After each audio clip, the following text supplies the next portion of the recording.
네, 여러분 안녕하십니까. 좀 늦어서 미안합니다. 기다리시게 해서 미안합니다. 12월 17일 화요일 대변인 정례 브리핑을 시작하겠습니다. 먼저 5가지 사항을 말씀드리겠습니다. 첫 번째 말씀드릴 것은 한국과 프랑스 간 기업인과 취업 인턴의 상호 진출을 지원하기 위한 실무협상 개최입니다. 지난 11월 4일 한국과 프랑스 간 정상회담 시 한불 기업인 및 취업 인턴의 상호 진출 지원 협정 체결을 추진하기로 합의한 바 있습니다. 이에 따라 12월 19일 파리에서 실무협상이 개최됩니다. 이번 협상에 우리 측 수석 대표는 안영집 재동포 영사국장입니다. 프랑스 측은 프랑스와 루카스 내무부 이민국장입니다. 우리 정부는 이번 실무협상을 통해서 양국 기업인들이 상대국의 주재원으로 파견되거나 청년들이 인턴으로 근무할 경우 비자 발급을 보다 간소화시킴으로써 양국 간 경제, 인적 교류가 더욱 활성화될 수 있도록 하고자 합니다. 제가 처음에 말씀을 안 드렸는데 오늘 제가 말씀드릴 내용은 정례 브리핑 후에 전부 보도자료가 배포될 예정입니다. 편하게 들으시기 바랍니다. 두 번째는 글로벌 녹색성장연구소의 UN 총회 옵서버 지위 획득입니다. 글로벌 녹색성장연구소, 영어로 GGGI입니다. 연구소의 옵서버 지위를 부여하는 결의안이 뉴욕 시간으로 12월 16일 UN 총회에서 채택되었습니다. 이 연구소는 아시다시피 지난 2012년 국제기구화되었습니다. 그리고 지난 6월에는, 금년 6월에는 경제개발협력기구 OECD에서 공적개발 원조 적격기구로도 인정된 바 있습니다. 즉, 이 연구소가 사용하는 예산이 ODA로 카운트되게 되었습니다. UN 총회는 비국가기구 그리고 정부 간 기구 등에 대하여 심의를 통해 옵서버 지위를 부여하고 있습니다. 즉, 심의를 통과한 이런 기구들에 대해서만 옵서버 지위를 부여하고 있습니다. 정부 간 기구가, 즉 GGGI 같은 정부 간 기구가 옵서버 자격을 획득하면 UN 총회에 참석하여 발언할 수 있게 됩니다. 현재 UN 총회 옵서버 지위를 보유한 비국가 및 정부 간 기구는 약 80여 개가 있습니다. 이번에 GGGI가 UN 총회 옵서버 지위를 획득함으로써 UN 유관 기관과 협력 관계 구축을 원활히 할 수 있게 되고 또 지속가능 발전과 녹색 성장 관련 논의에 참여함으로써 UN 활동에 기여하게 될 것으로 기대하고 있습니다. 다음으로 한국과 일본 간 환경협력 공동위원회 개최를 말씀드리겠습니다. 한국과 일본 간의 제16차 환경협력 공동위원회가 12월 18일과 19일에 걸쳐 서울에서 개최될 예정입니다. 우리 측 수석 대표는 성문업 외교부 국제경제국 심의관입니다.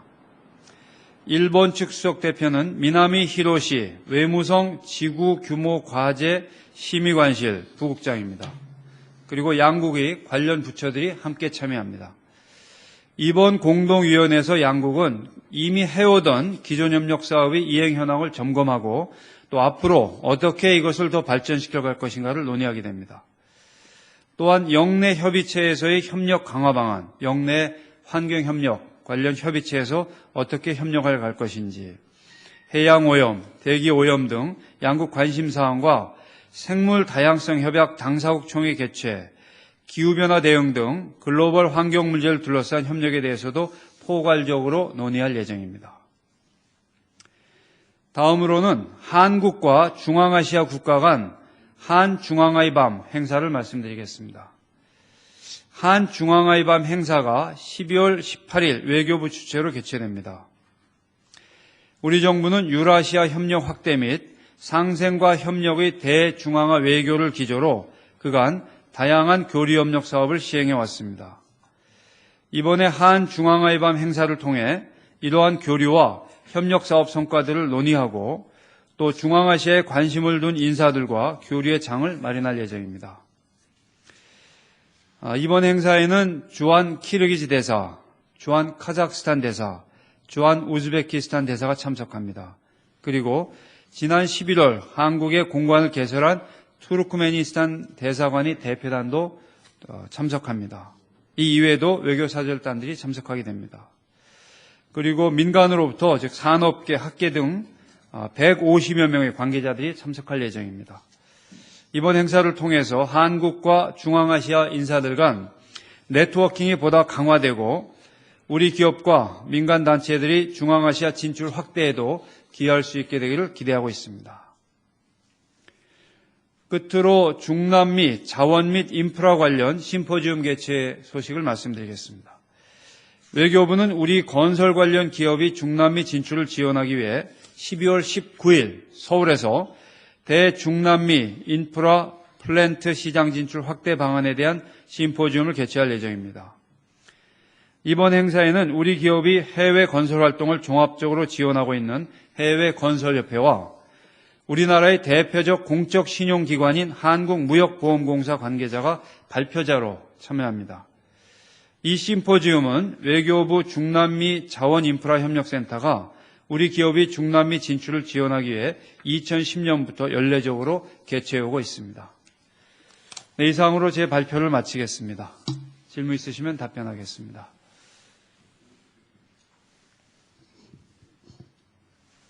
네. JTBC 윤서령 기자입니다. 어제 외교안보 관계장관 회의가 있었잖아요. NSC 기구 상설화 같은 것들이 논의가 됐는데 이와 관련해서 외교부가 취하고 있는 후속 조치가 어떤 것들이 있는지 또 최근에 북한 동해안과 관련해서 외교부가 취하고 있는 조치들이 있으면 좀 설명해 주십시오. 네, 우선 NSC 사무처 상설화는 외교부보다는 다른 부서에서 주도적으로 이행해 가야 될 사안이라고 보고 있습니다. 그래서 이 시점에서 외교부가 먼저 취하는 조치를 말씀드리기보다는 그러한 내용을 말씀드리고자 합니다. 두 번째로 최근에 그 북한 상황 관련해서는 외교부는 현재 그 부내에서 장관을 정점으로 해서 주말을 포함하여 긴밀하게 관련 부서들이 협의하면서 상황을 점검해 오고 있습니다. 그리고 주요 국가들, 미중일을 포함한 또 러시아, 미중일러를 포함한 주요 국가들과 긴밀히 협의해 오고 있습니다. 즉 상황에 대한 판단, 평가 이런 것을 공유하고 이런 주요 국가들의 이런 움직임을 우리가 파악해 오고 있습니다. 앞으로도 외교부는 이 대외 관계를 관장하고 있는 부서로서 이런 면밀한 분석과 그리고 또 관련국들과 협의를 해가고 또 아까 말씀드린 대로 부내에서는 장관을 정점으로 또 한반도 평화교섭본부 관련국들이 아주 유기적인 체제를 유지하면서 대처해 갈 생각입니다. 네. 연합사 강병철입니다. 오늘 일본에서 국가안전보장 전략을 발표하면서 독도에 대해서 영유권 분쟁이라는 표현이 있었는데요. 그에 대한 입장이 있으면 말씀해 주시고 관련해서 혹시 외교부에서 여기 조한 일본 대사관 관계자 조치한 사항이 있는지 좀 확인해 주십시오. 네, 우선 일본 정부가 우리의 거듭된 그런 지적과 입장 표명에도 불구하고 이 독도에 대한 부당한 영유권 주장을 하고 있는 것을 대단히 유감스럽게 생각합니다. 이 자리에서 외교부 대변인으로서 거듭 밝혔습니다만 일본 정부는 이와 같은 부당한 주장을 즉각 중단해야 됩니다. 그리고 역사의 진실에 눈을 떠야 된다고 수차례 이 자리에서 지적을 했습니다. 이런 몰역사적인 행동을 하면서 한일 우호를 이야기하는 것 자체가 납득하기 어렵습니다. 이번 일본 정부가 취한 조치에 대한 우리의 대응은 이 정례 브리핑이 끝난 후에 아마 알려드리게 될 것입니다. 다시 한번 강조하지만 우리 정부로서는 이 엄연한 우리 영토인 독도에 대한 이와 같은 일본 정부의 부당한 발언, 주장, 그리고 몰역사적인 이런 조치에 대해서 조치를 도저히 용납할 수 없습니다. 즉각 이러한 주장들을 철회할 것을 다시 한번 강력히 요청합니다.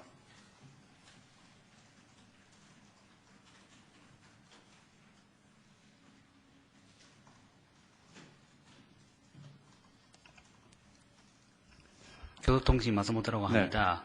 그 관련해서 그 이번에 발표된 국가안보 전략 전체적으로 뭐 중국을 염두에 두고 방위력 강화한다거나 그리고 적극적인 평화주의라든가 그런 내용들이 다 담겨져 있는데요. 그 독도 말고 다른 부분 전체적인 일본 이렇게 방위력 강화를 명기한 그 방위대강 그리고 국가안보 전략을 발표한 데에 대한 전체적인 논평 같은 걸 말씀해 주십시오.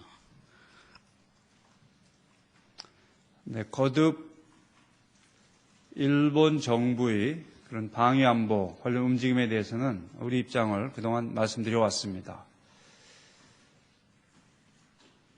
이 지역의 안정이 저해되는 일은 없어야 할 것입니다. 그리고 평화헌법의 이념 그리고 전수방위의 원칙을 존중하면서 투명한 방향으로 이루어져야 된다는 것이 우리 정부의 입장입니다.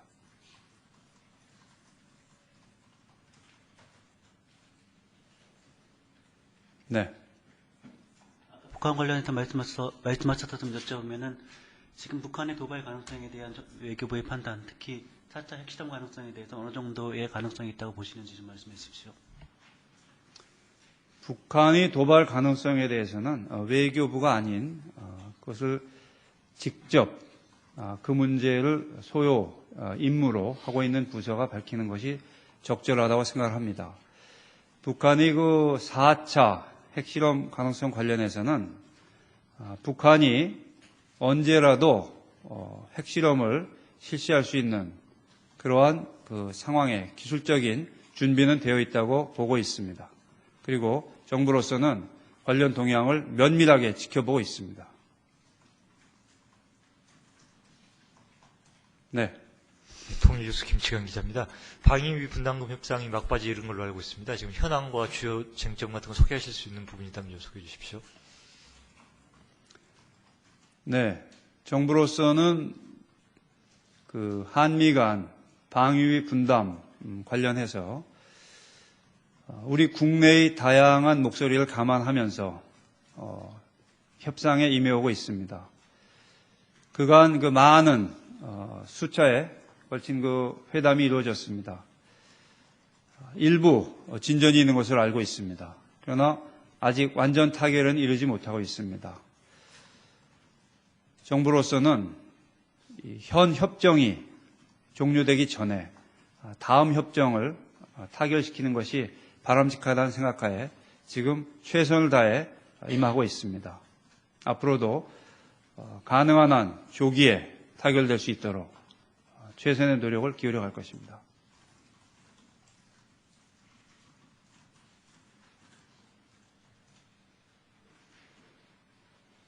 네. 이경수 차관보하고 일본 외무성 사이케 아키타카 차관하고 이제 뭐 회동을 가질 거다. 이제 한중일 삼국 정상회담 의장국 문제를 논의하기로 할 것 같다라는 보도들이 있었는데 이에 관련해서 사전에 좀 진전된 협의된 내용이 있는지 궁금합니다. 네, 그 이경수 차관보는 한중일 삼국협력 우리 측 고위 대표입니다. 그래서 이 삼국협력 고위급 대표로서 삼국협력 문제를 협의하기에 현재 일본을 방문 중에 있습니다. 그리고 이번 방문 기회에 사이키 외무사무차관도 면담할 예정인 것으로 알고 있습니다. 사전에 협의된 내용이 있냐는 건 구체적으로 제가 좀 이해가 안 되는데. 그러니까 의장국 순번에 관련해서 좀 진전이 있는 건지 내용과 어느 쪽이 맞는 게 맞겠다. 다음번이 일본이니까 원래 정해진 순서대로라면 일본이 어떤 의향을 표명해 온 게 있는지 그런 게 좀 궁금합니다. 네, 그 구체적인 내용을 말씀드리기보다는 현재 내년에 누가 의장국을 맡을 것인가 하는 문제가 협의 중에 있다고만 말씀을 드리겠습니다.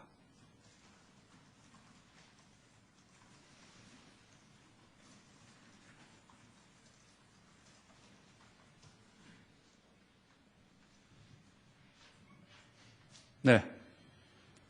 아사히신문의 나카노라고 합니다.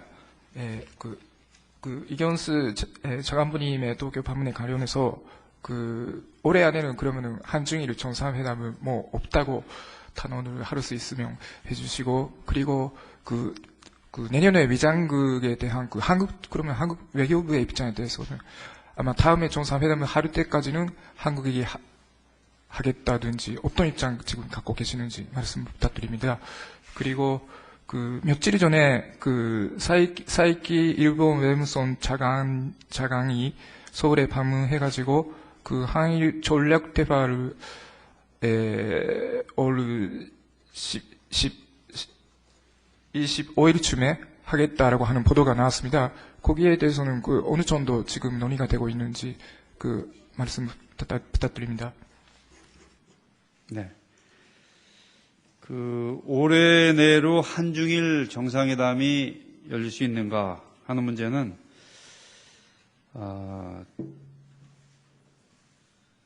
아시다시피 제가 미래를 예측하는 능력은 없습니다. 그렇기 때문에 단언해서 말씀드릴 수는 없습니다. 두 번째로, 내년에 누가 의장국을 맡을 것인가에 대한 한국 측 입장을 물어보셨는데, 그 문제는 조금 전에 말씀드렸듯이 협의 중에 있습니다. 그렇기 때문에 나중에 정리가 되면 정리해서 말씀드리는 것이 낫다고 생각합니다. 늘 이 자리에서 말씀을 드립니다만 그 과정을 전부 소개해드리기가 어려울 상황이 많습니다. 어려울 때가 많습니다. 그리고 그것이 오히려 혼선을 불러일으켜오고 그렇기 때문에 정부로서는 이야기가 정리가 되면 그 시점에서 종합적으로 설명을 드려오고 있다고 생각을 합니다. 앞으로도 이 문제도 그러한 방향으로 대처할 것이라는 점을 이해해 주셨으면 합니다.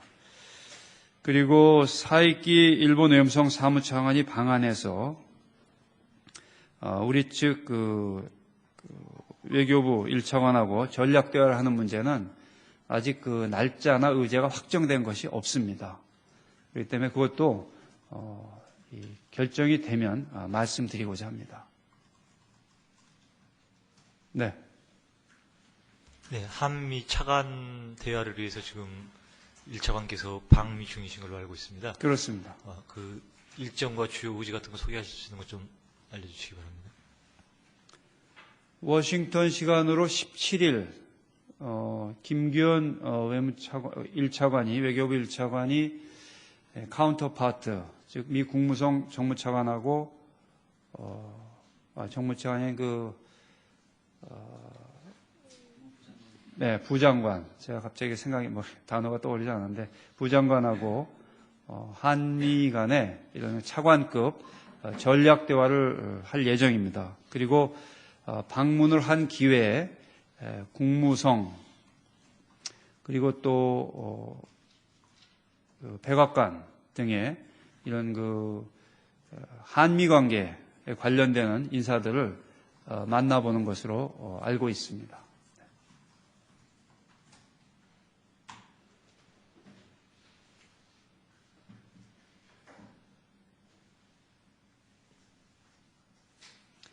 그리고 궁금해하시는 이 방미 결과는 아마 적절한 기회에 현지에서 어느 정도 설명이 있지 않을까 생각을 하고 있습니다.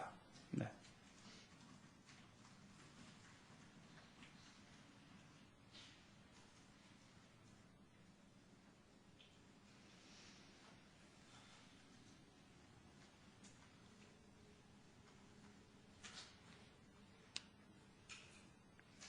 다른 질문 없으십니까?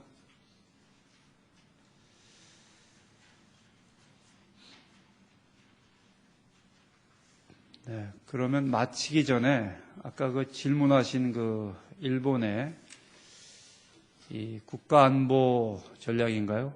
거기에서 우리 영토인 독도에 대해서 언급한 것과 관련해 다시 한번 강조를 하고자 합니다.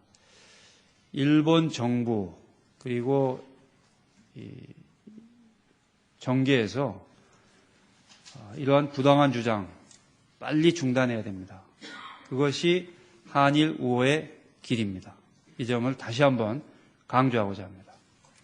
네, 마치겠습니다. 차관보하고 일본 외무성 사이키 아키타카 차관하고 이제 회동을 가질 거다. 이제 한중일 삼국 정상회담 의장국 문제를 논의하기로 할 것 같다라는 보도들이 있었는데 이에 관련해서 사전에 좀 진전된 협의된 내용이 있는지 궁금합니다. 네, 그 이경수 차관보는 한중일 삼국협력 우리 측 고위 대표입니다. 그래서 이 삼국협력 고위급 대표로서 삼국협력 문제를 협의하기에 현재 일본을 방문 중에 있습니다. 그리고 이번 방문 기회에 사이키 외무사무차관도 면담할 예정인 것으로 알고 있습니다. 사전에 협의된 내용이 있냐는 건 구체적으로 제가 좀 이해가 안 되는데. 그러니까 의장국 순번에 관련해서 좀 진전이 있는 건지 내용과 어느 쪽이 맞는 게 맞겠다. 다음번이 일본이니까 원래 정해진 순서대로라면 일본이 어떤 의향을 표명해 온 게 있는지 그런 게 좀 궁금합니다.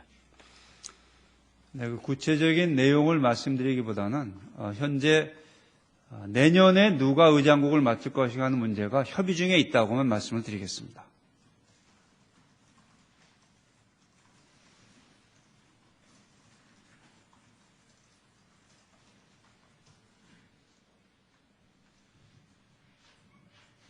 네.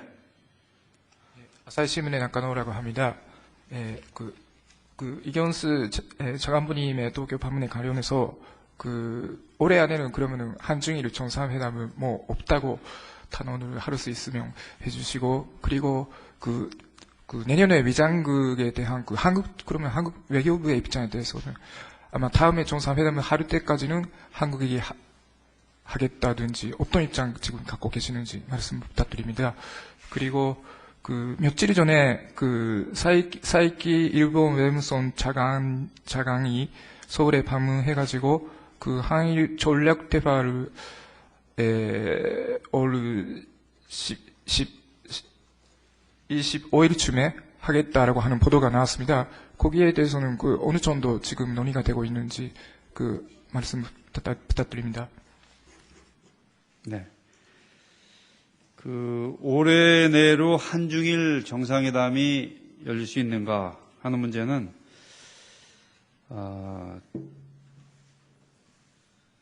아시다시피 제가 미래를 예측하는 능력은 없습니다. 그렇기 때문에 단언해서 말씀드릴 수는 없습니다. 두 번째로 내년에 누가 의장국을 맡을 것인가에 대한 한국 측 입장을 물어보셨는데 그 문제는 조금 전에 말씀드렸듯이 협의 중에 있습니다. 그렇기 때문에 나중에 정리가 되면 정리해서 말씀드리는 것이 낫다고 생각합니다. 늘 이 자리에서 말씀을 드립니다만 그 과정을 전부 소개해드리기가 어려울 상황이 많습니다. 어려울 때가 많습니다. 그리고 그것이 오히려 혼선을 불러일으켜오고 그렇기 때문에 정부로서는 외교부보다는 다른 부서에서 주도적으로 이행해 가야 될 사안이라고 보고 있습니다. 그래서 이 시점에서 외교부가 먼저 취하는 조치를 말씀드리기보다는 그러한 내용을 말씀드리고자 합니다. 두 번째로 최근에 북한 상황 관련해서는 외교부는 현재 부 내에서 장관을 정점으로 해서 주말을 포함하여 긴밀하게 관련 부서들이 협의하면서 상황을 점검해 오고 있습니다. 그리고 주요 국가들, 미중일을 포함한 또 러시아, 미중일러를 포함한 주요 국가들과 긴밀히 협의해 오고 있습니다. 즉 상황에 대한 판단, 평가 이런 것을 공유하고 이런 주요 국가들의 이런 그 움직임을 우리가 파악해 오고 있습니다. 앞으로도 외교부는 이 대외 관계를 관장하고 있는 부서로서 이런 면밀한 그 분석과 그리고 또 관련국들과 협의를 해가고 또 아까 말씀드린 대로 부내에서는 장관을 정점으로 또 한반도 평화교섭본부 관련국들이 아주 유기적인 체제를 유지하면서 대처해 갈 생각입니다. 네. 현암시장 엄병철입니다. 오늘 일본에서 국가안전보장 전략을 발표하면서 독도에 대해서 영유권 분쟁이라는 표현이 있었는데요. 그에 대한 입장이 있으면 말씀해 주시고 관련해서 혹시 외교부에서 여기 조한 일본 대사관 관계자 조치한 사항이 있는지 좀 확인해 주십시오. 네, 우선 일본 정부가 우리의 거듭된 그런 지적과 입장 표명에도 불구하고 이 독도에 대한 부당한 영유권 주장을 하고 있는 것을 대단히 유감스럽게 생각합니다.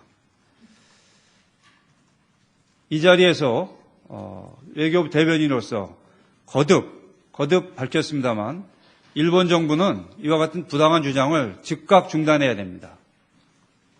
그리고 역사의 진실에 눈을 떠야 된다고 수차례 이 자리에서 지적을 했습니다. 이런 몰역사적인 행동을 하면서 한일 우호를 이야기하는 것 자체가 납득하기 어렵습니다. 이번 일본 정부가 취한 조치에 대한 우리의 대응은 이 정례 브리핑이 끝난 후에 아마 알려드리게 될 것입니다. 다시 한번 강조하지만 우리 정부로서는 이 엄연한 우리 영토인 독도에 대한 이와 같은 일본 정부의 부당한 발언, 주장, 그리고 몰역사적인 이런 조치에 대해서 조치를 도저히 용납할 수 없습니다. 즉각 이러한 주장들을 철회할 것을 다시 한번 강력히 요청합니다.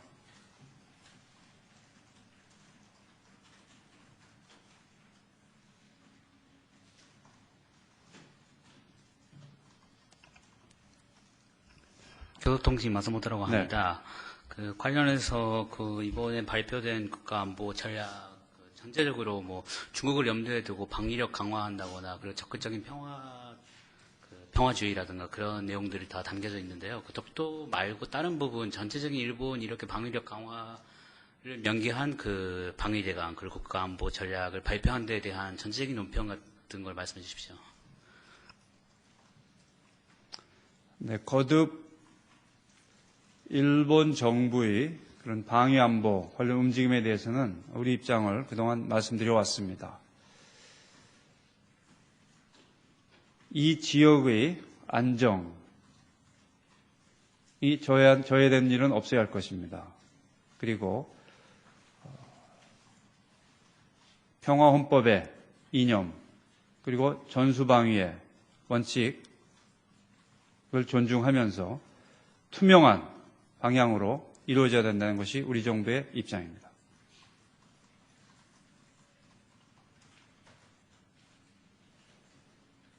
네.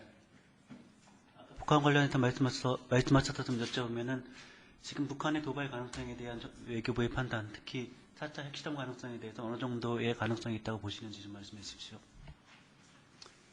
북한의 도발 가능성에 대해서는 외교부가 아닌 그것을 직접 그 문제를 소요 임무로 하고 있는 부서가 밝히는 것이 적절하다고 생각합니다.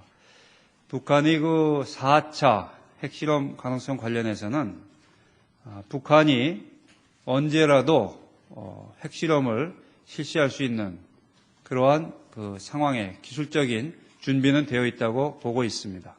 그리고 정부로서는 관련 동향을 면밀하게 지켜보고 있습니다. 네. 통일뉴스 김치경 기자입니다. 방위비 분담금 협상이 막바지에 이른 걸로 알고 있습니다. 지금 현황과 주요 쟁점 같은 거 소개하실 수 있는 부분이 있다면 소개해 주십시오. 네, 정부로서는 그 한미 간 방위비 분담 관련해서 우리 국내의 다양한 목소리를 감안하면서 협상에 임해오고 있습니다. 그간 그 많은 숫자에 걸친 그 회담이 이루어졌습니다. 일부 진전이 있는 것으로 알고 있습니다. 그러나 아직 완전 타결은 이르지 못하고 있습니다. 정부로서는 현 협정이 종료되기 전에 다음 협정을 타결시키는 것이 바람직하다는 생각하에 지금 최선을 다해 임하고 있습니다. 앞으로도 가능한 한 조기에 타결될 수 있도록 최선의 노력을 기울여 갈 것입니다.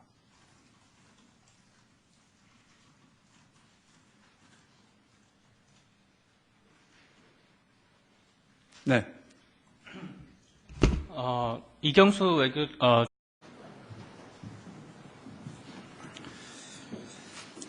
네, 여러분 안녕하십니까. 좀 늦어서 미안합니다. 기다리시겠어 미안합니다. 12월 17일 화요일 대변인 정례 브리핑을 시작하겠습니다. 먼저 5가지 사항을 말씀드리겠습니다. 첫 번째 말씀드릴 것은 한국과 프랑스 간 기업인과 취업 인턴의 상호 진출을 지원하기 위한 실무협상 개최입니다. 지난 11월 4일 한국과 프랑스 간 정상회담 시 한불 기업인 및 취업 인턴의 상호 진출 지원 협정 체결을 추진하기로 합의한 바 있습니다. 이에 따라 12월 19일 파리에서 실무협상이 개최됩니다. 이번 협상에 우리 측 수석 대표는 안영집 재동포 영사국장입니다. 프랑스 측은 프랑스와 루카스 내무부 이민국장입니다. 우리 정부는 이번 실무협상을 통해서 양국 기업인들이 상대국의 주재원으로 파견되거나 청년들이 인턴으로 근무할 경우 비자 발급을 보다 간소화시킴으로써 양국 간 경제, 인적 교류가 더욱 활성화될 수 있도록 하고자 합니다. 제가 처음에 말씀을 안 드렸는데 오늘 제가 말씀드린 내용은 정례 브리핑 후에 전부 보도자료가 배포될 예정입니다. 편하게 들으시기 바랍니다. 두 번째는 글로벌 녹색성장연구소의 UN 총회 옵서버 지위 획득입니다. 글로벌 녹색성장연구소, 영어로 GGGI입니다. 연구소의 옵서버 지위를 부여하는 결의안이 뉴욕 시간으로 12월 16일 UN 총회에서 채택되었습니다. 이 연구소는 아시다시피 지난 2012년 국제기구화되었습니다. 그리고 지난 6월에는, 금년 6월에는 경제개발협력기구 OECD에서 공적개발원조 적격기구로도 인정된 바 있습니다. 즉, 이 연구소가 사용하는 예산이 ODA로 카운트되게 되었습니다. UN 총회는 비국가기구 그리고 정부 간 기구 등에 대하여 심의를 통해 옵서버 지위를 부여하고 있습니다. 즉 심의를 통과한 이런 기구들에 대해서만 옵서버 지위를 부여하고 있습니다. 정부 간 기구가 즉 GGGI 같은 정부 간 기구가 옵서버 자격을 획득하면 UN 총회에 참석하여 발언할 수 있게 됩니다. 현재 UN 총회 옵서버 지위를 보유한 비국가 및 정부 간 기구는 약 80여 개가 있습니다. 이번에 GGGI가 UN 총회 옵서버 지위를 획득함으로써 UN 유관 기관과 협력 관계 구축을 원활히 할 수 있게 되고 또 지속가능 발전과 녹색 성장 관련 논의에 참여함으로써 UN 활동에 기여하게 될 것으로 기대하고 있습니다. 다음으로 한국과 일본 간 환경협력 공동위원회 개최를 말씀드리겠습니다. 한국과 일본 간의 제16차 환경협력 공동위원회가 12월 18일과 19일에 걸쳐 서울에서 개최될 예정입니다. 우리 측 수석 대표는 성문업 외교부 국제경제국 심의관입니다. 일본 측 수석 대표는 미나미 히로시 외무성 지구규모과제 심의관실 부국장입니다. 그리고 양국의 관련 부처들이 함께 참여합니다. 이번 공동위원회에서 양국은 이미 해오던 기존 협력 사업의 이행 현황을 점검하고 또 앞으로 어떻게 이것을 더 발전시켜 갈 것인가를 논의하게 됩니다. 또한 영내 협의체에서의 협력 강화 방안, 영내 환경 협력 관련 협의체에서 어떻게 협력을 갈 것인지, 해양 오염, 대기 오염 등 양국 관심 사항과 생물 다양성 협약 당사국 총회 개최, 기후변화 대응 등 글로벌 환경 문제를 둘러싼 협력에 대해서도 포괄적으로 논의할 예정입니다. 다음으로는 한국과 중앙아시아 국가 간 한중앙아의 밤 행사를 말씀드리겠습니다. 한중앙아의 밤 행사가 12월 18일 외교부 주최로 개최됩니다. 우리 정부는 유라시아 협력 확대 및 상생과 협력의 대중앙아 외교를 기조로 그간 다양한 교류 협력 사업을 시행해 왔습니다. 이번에 한중앙아의 밤 행사를 통해 이러한 교류와 협력 사업 성과들을 논의하고 또 중앙아시아에 관심을 둔 인사들과 교류의 장을 마련할 예정입니다. 이번 행사에는 주한 키르기즈 대사, 주한 카자흐스탄 대사, 주한 우즈베키스탄 대사가 참석합니다. 그리고 지난 11월 한국의 공관을 개설한 투르크메니스탄 대사관의 대표단도 참석합니다. 이 이외에도 외교사절단들이 참석하게 됩니다. 그리고 민간으로부터 즉 산업계, 학계 등 150여 명의 관계자들이 참석할 예정입니다. 이번 행사를 통해서 한국과 중앙아시아 인사들 간 네트워킹이 보다 강화되고 우리 기업과 민간단체들이 중앙아시아 진출 확대에도 기여할 수 있게 되기를 기대하고 있습니다. 끝으로 중남미 자원 및 인프라 관련 심포지움 개최 소식을 말씀드리겠습니다. 외교부는 우리 건설 관련 기업이 중남미 진출을 지원하기 위해 12월 19일 서울에서 대중남미 인프라 플랜트 시장 진출 확대 방안에 대한 심포지움을 개최할 예정입니다. 이번 행사에는 우리 기업이 해외 건설 활동을 종합적으로 지원하고 있는 해외건설협회와 우리나라의 대표적 공적 신용기관인 한국무역보험공사 관계자가 발표자로 참여합니다. 이 심포지움은 외교부 중남미 자원인프라협력센터가 우리 기업이 중남미 진출을 지원하기 위해 2010년부터 연례적으로 개최해오고 있습니다. 네, 이상으로 제 발표를 마치겠습니다. 질문 있으시면 답변하겠습니다.